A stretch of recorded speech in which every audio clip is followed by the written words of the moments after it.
Hello বন্ধুরা, আরও একটা ম্যাথের ট্রিক্স নিয়ে তোমাদের সামনে হাজির হয়েছি। দেখো, আয়তক্ষেত্রের দৈর্ঘ্য 10% বৃদ্ধি করা হলো, ক্ষেত্রফল একই রাখা হলে প্রস্থ কত হ্রাস করা হবে।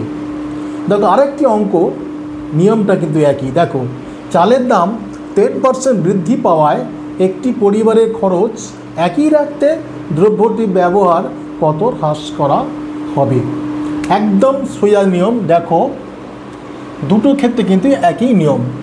যখন দেখবে প্রথমটা বৃদ্ধি করা হচ্ছে, তখন কী হবে? প্রথমেটা বৃদ্ধিটা রাখবে, তারপর ডিভাইডেড বাই বৃদ্ধির জন্য 110 ইন্টু 100, তাহলে এই অঙ্ক হয়ে গেল। তাহলে 100/11, তার মানে 9.1-11%, এটা হলো। যদি বলা হয় আয়তক্ষেত্রের দৈর্ঘ্য 10% হ্রাস করা হলে ক্ষেত্রফল একই রাখা গেলে প্রস্থকে এখানে যদি হ্রাস করা হয়, তাহলে এটা অবশ্যই বৃদ্ধি হবে। আর চালের দাম যদি এটা 10% বৃদ্ধি হয়, তাহলে অবশ্যই দ্রব্যটি ব্যাপার বৃদ্ধি করা হবে।